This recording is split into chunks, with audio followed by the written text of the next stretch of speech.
Assalamualaikum. Hello guys, welcome to my YouTube channel. It's time to learn English, membuat belajar bahasa Inggrismu menjadi lebih mudah. Asik.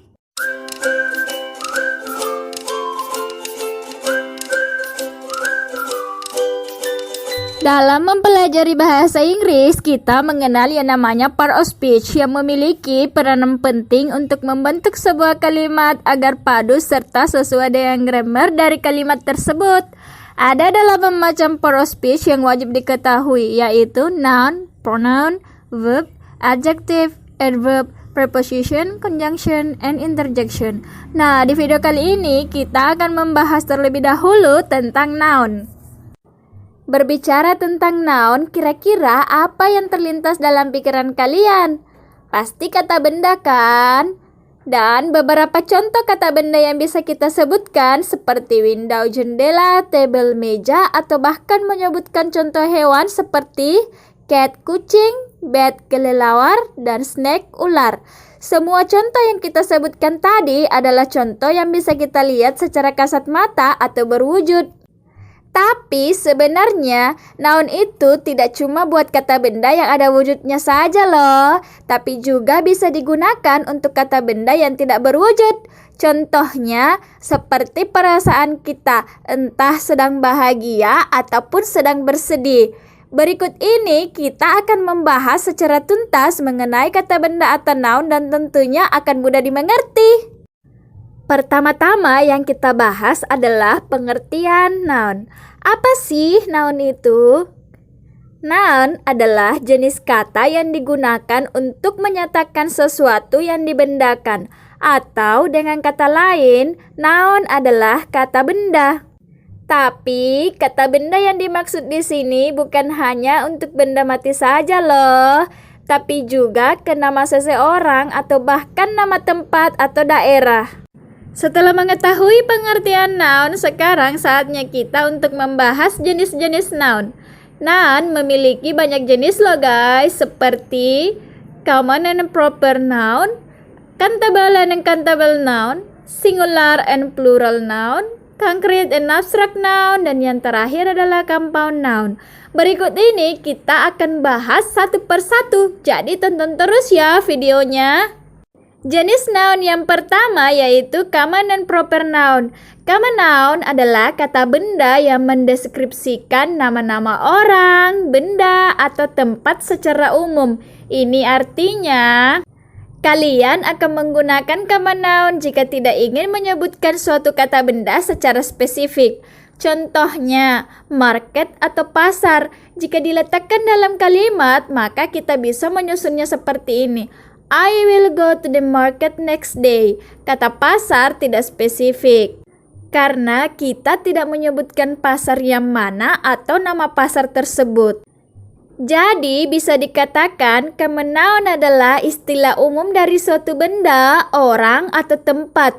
Dan mengingat common noun dalam bahasa Inggris menjelaskan suatu hal secara general, maka saat menuliskannya kalian tidak perlu menggunakan huruf kapital pada awal kata, kecuali jika kata tersebut berada pada awal kalimat.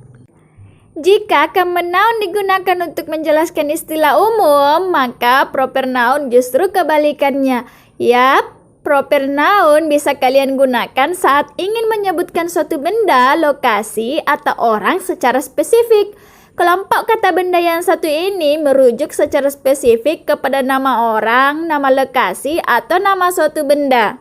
Dan proper ini harus ditulis kapital pada awal katanya meskipun kata tersebut berada di tengah-tengah kalimat.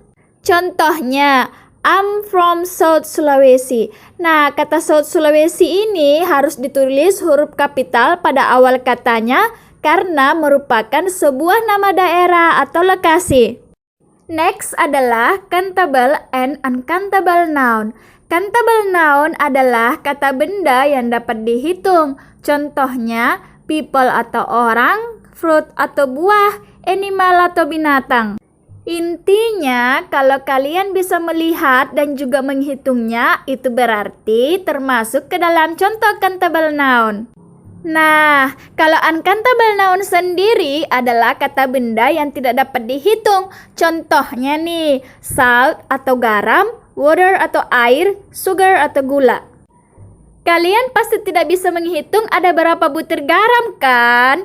Makanya itu dinamakan sebagai uncountable noun atau benda yang tidak dapat dihitung.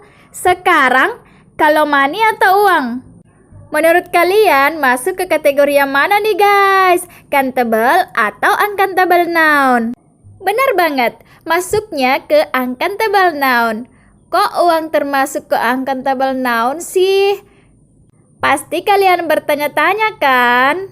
Nah, jawabannya karena meskipun kita bisa menghitung uang dari segi jumlah lembar atau koinnya, tapi nilai dari uang tersebut berbeda. Karena uang ini kita menghitungnya berdasarkan nominal, bukan jumlah per lembar. Gimana? Sampai sini sudah paham kan? Jenis noun yang berikutnya adalah singular and plural noun. Sekarang kita bahas singular noun terlebih dahulu. Singular noun adalah kata benda yang merujuk ke orang, benda, atau tempat yang jumlahnya cuma satu atau tunggal. Contohnya, apple, pen, book, pensil, cat, dog, dan lainnya yang berjumlah satu atau tunggal. Sedangkan plural noun merupakan kata benda yang jumlahnya lebih dari satu atau jamak. Contohnya, apples, pens, books, pencils, cats, and dogs, dan masih banyak lagi kata yang lainnya. Intinya, jumlah noun di sini tuh lebih dari satu. Biasanya ada yang ditambahkan s or es di belakang katanya, dan ada juga yang tanpa penambahan s or es di belakang katanya. Seperti men, women, children, mice, feet, dan lain sebagainya.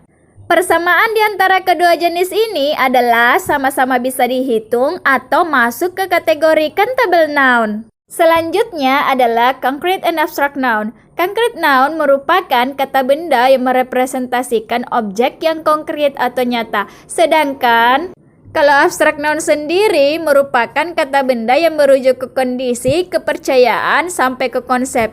Simpelnya, abstrak noun ini tidak bisa diidentifikasi atau dilihat keberadaannya. Contohnya, love atau cinta. Love ini nggak bisa kita lihat pakai mata kan? Makanya disebut sebagai abstrak noun. Soalnya cuma bisa kita rasakan. Jenis noun yang terakhir adalah compound noun. Compound noun ini merupakan kata benda yang dibentuk dengan cara menggabungkan dua kata atau lebih. Contohnya kata best friend yang artinya sahabat, football atau sepak bola, birthday atau ulang tahun, blackboard atau papan tulis, dan masih banyak lagi contoh yang lainnya. Uniknya, compound noun ini bisa memiliki arti yang berbeda dari kata dasarnya loh. Contohnya kata breakfast atau sarapan. Jika dipisahkan, break artinya memecahkan atau menghentikan, dan fast artinya puasa. Tetapi saat break dan fast dijadikan satu, artinya menjadi sarapan. Sebenarnya masih banyak lagi contoh yang lainnya. Nanti di lain video kita bisa membahasnya secara rinci ya. Selanjutnya kita akan membahas tentang fungsi noun yang beragam. Fungsi noun yang pertama adalah sebagai subjek. Artinya noun bisa digunakan sebagai subjek yang berpasangan dengan kata kerja.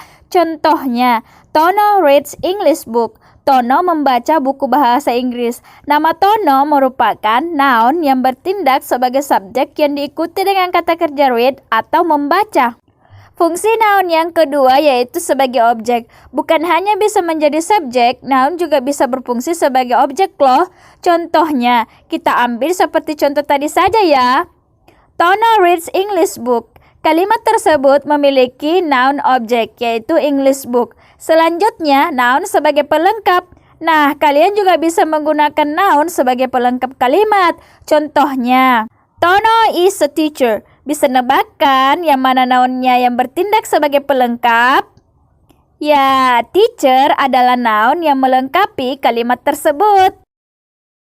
Wah, amazing! Selamat ya guys, kalian telah selesai mempelajari salah satu macam part of speech yaitu noun. Nah, mulai sekarang kalian bisa banget nih menambah vocabulary kalian dengan cara rutin menyebutkan semua benda yang ada di sekeliling kalian. Sampai di sini dulu video kali ini. Jangan lupa like, comment, and subscribe. See you di next video. Wassalamualaikum warahmatullahi wabarakatuh. Bye-bye.